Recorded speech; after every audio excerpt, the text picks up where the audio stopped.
Israel को greater Israel बनाना है और इसी का सपना देख करके नेतान्याहू ये दिखाना चाह रहे हैं कि ईरान पूरी दुनिया के लिए खतरा है, जबकि वो खुद पूरी दुनिया के लिए बल्कि इंसानियत के लिए वो खतरा है। ईरान ने कभी अमेरिका या इसराइल को अपनी तरफ से कुछ नहीं किया, इनके ऊपर जंग थोप दिया कि आप ये ताकत, यूरेनियम की ताकत ना बनाएं, आप एटम बम ना बनाएं। आज भी दुनिया में एक से बढ़ के एक जर्नलिस्ट हैं और वो सच्चाई दिखाते हैं, जो आवाम को अवगत कराना है वो कराते हैं। आपको लिखित में देना पड़ेगा, उसने 7 शर्तें जो दी कि साहब आप दोबारा युद्ध नहीं करेंगे और पूरे अरब वर्ल्ड से अमेरिका अपना सैन्य अड्डा हटा लेगा। तो ये ऐसी शर्तें हैं जो अमेरिका को नाको चने चबवा देगी। अगर कोई फाशिस्ट हुकूमत होती है तो उसका सिर्फ और सिर्फ एक ही मकसद, हमने जो कह दिया वो कानून है, हमने जो कह दिया वो सही है, आप जो कर रहे हैं वो गलत है। नमस्कार, आदाब, सत श्री अकाल। मैं हूं मनोज नारायण सिंह और आप देख रहे हैं मंथन टुडे। मिडिल ईस्ट का जंग जारी है, 1 महीना समय बीत गया और जिस तरह से सियासी समीकरण भी बन रहे हैं, बिगड़ रहे हैं और हालात दिन से दिन बदतर होते जा रहे हैं, इस पर हम लोग चर्चा करेंगे। चर्चा करने के लिए हम लोग के साथ में है पॉलिटिकल एक्सपर्ट अशफाक रहमान जी, आपका बहुत बहुत स्वागत है। और साथ में हमारी सहयोगी हैं अजरा और उजमा। तो मीडिया कर्मी को भी मतलब उनके वो भी शहीद हो गए, इस पे क्या कहेंगे आप? नहीं, उन्होंने कहा कि ये हुती और हिजबुल्लाह के एजेंट के तौर पे थे और ईरान ये सिर्फ ईरान युद्ध से इसको आप नहीं, वो प्रेस वाले तो अपना काम करते हैं। जर्नलिस्टों को मारना इसराइल का पुराना हरबा रहा है। अभी तक वो 250 से ज़्यादा, 250 से ज़्यादा ऑन रिकॉर्ड अच्छे और नामवर जर्नलिस्टों को मार चुका है। जाहिर है पूरे मीडिया पे उनका कब्जा है, लेकिन उनकी असलियत को अगर कोई दिखाना चाहता है तो वो उसको किसी और का नाम देते, जिससे आपके यहाँ भारत में देखते नहीं हैं। कोई कांड होगा, कुछ भी हो जाएगा तो उसमें मुसलमान का नाम जोड़ दिया जाएगा। तो उनके पास भी कोई हरबा नहीं, उनके पास भी वही हरबा है। मतलब सच्चाई दिखाने से वो रोकते हैं। बिल्कुल, सच्चाई क्या भाई, वो जो चाह रहे हैं ना।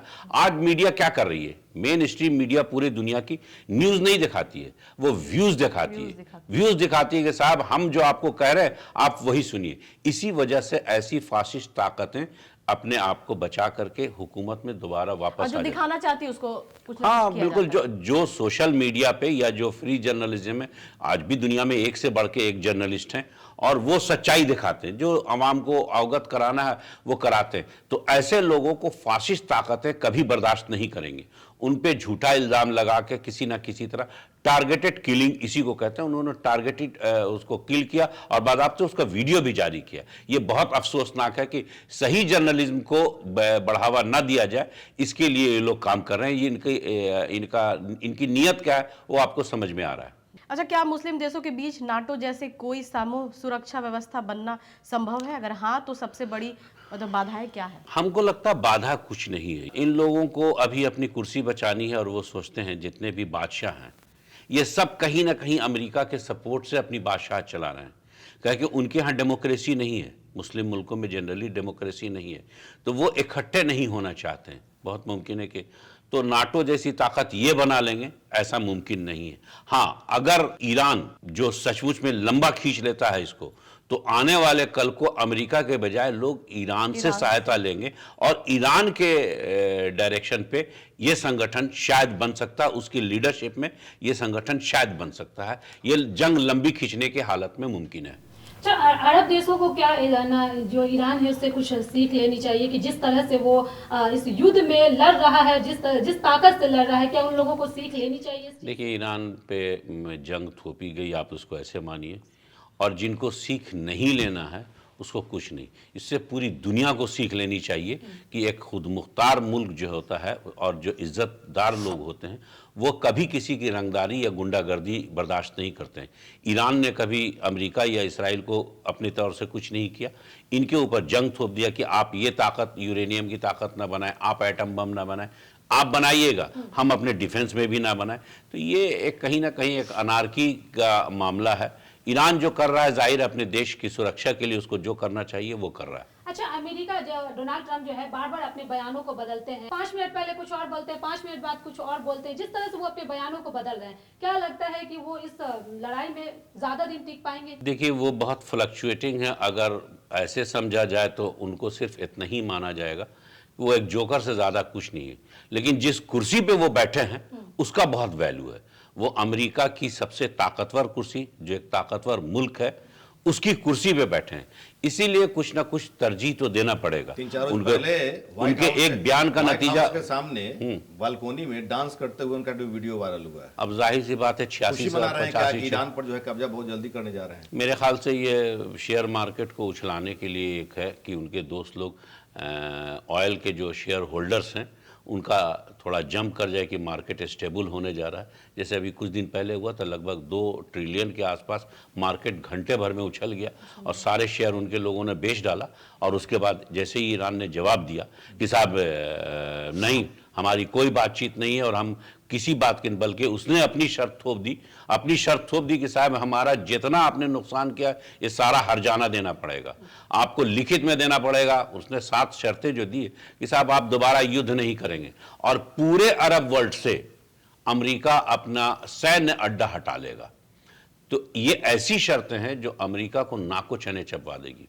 अगर आप नहीं हटाते हैं, वहां से हट जाएंगे वो मिडिल ईस्ट। जिस तरह से वो मार रहे हैं, जिस तरह से वो पीछे हट रहे हैं, अभी फौरी तौर पे ऐसा नहीं हो सकता है कि जितना मिडिल ईस्ट मतलब कंट्री वो खुद बोल दे कि नहीं हम अमेरिका को सपोर्ट भाई अगर वो करेंगे तो उनको डर ये है कि साहब उनके मुल्क की आवाम कहीं उनके यहाँ ही बगावत ना कर दे। तो आप इस बार आवाम क्या डर है उन्हें या अपनी कुर्सी का? भाई बादशाहत है ना, तो बादशाह को तो ये डर हो सकता है कि अगर आवाम उनके यहाँ भड़क गई, कि अवाम उनके अपने हुक्मरानों के साथ नहीं है, वो कहीं ना कहीं बादशाहत दुनिया में ख़त्म हो गई, सिर्फ इन्हीं लोगों के पास बची हुई है।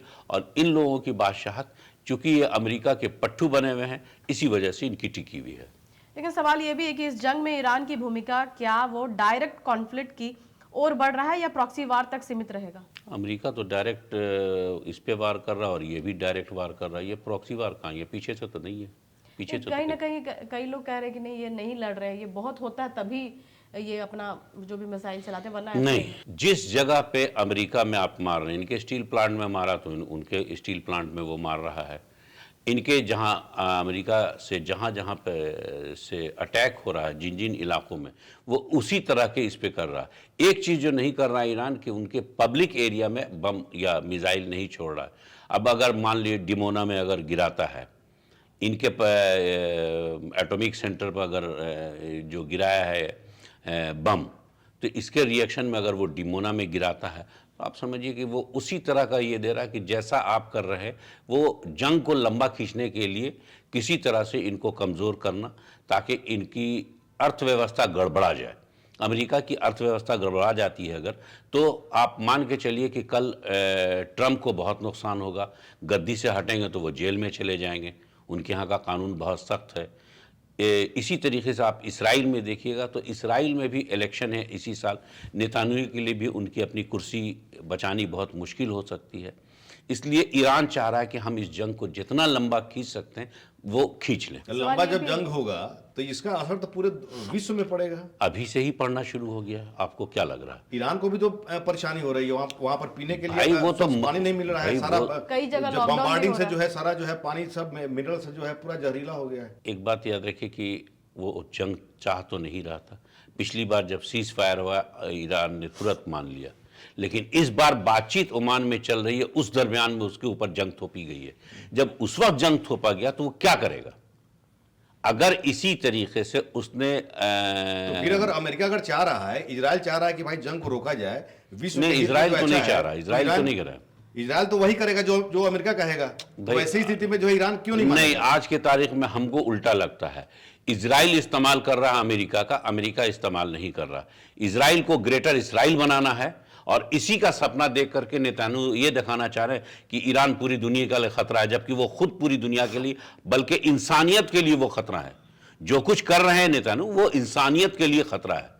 तो जाहिर सी बात है वो इंसानियत के लिए खतरा, तो ईरान अपने डिफेंस में जो कर रहा है वो सही कर रहा है। मुझे तो यही लगता है कि वो सही। सवाल ये है कि ट्रंप हमेशा बोल रहे हैं कि हम न्याय के, जस्टिस के ऊपर बात करते हैं और पीस हर के ऊपर बात बेईमान करते हैं। आदमी लेकिन- ईमानदारी की बात करता है। हाँ, लेकिन यह है कि वो अगर जस्टिस की बात करें तो वो इंसानों से लड़ रहे हैं।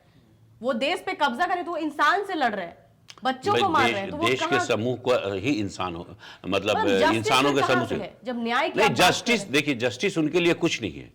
उन लोगों फाशिस्ट ताकत का क्या मामला है? अगर कोई फाशिस्ट हुकूमत होती है तो उसका सिर्फ और सिर्फ एक ही मकसद, हमने जो कह दिया वो कानून है, हमने जो कह दिया वो सही है, आप जो कर रहे हैं वो गलत है, चाहे वो आपके लिए या दुनिया के लिए कितना सही क्यों नहीं हो। फाशिस्ट ताकतों का यही मतलब है कि हम जो कह रहे हैं सही है, बाकी जो लोग कह रहे हैं वो सब गलत है, वो दूसरे की सुनने को नहीं तैयार है। लेकिन ऐसा लग रहा है कि जंग लंबी होगी तो उनको नहीं, पूरी दुनिया को ईरान की बात सुननी होगी। तो अशफाक जी की बातों से ऐसा लग रहा है कि जो ईरान इजरायल युद्ध है वो लंबा खींचेगा। ऐसे ही खबर देखने के लिए देखते रहिए मंथन टुडे। हमारे चैनल को लाइक करिए, सब्सक्राइब करिए और अधिक से अधिक लोगों तक शेयर करिए। बहुत बहुत शुक्रिया।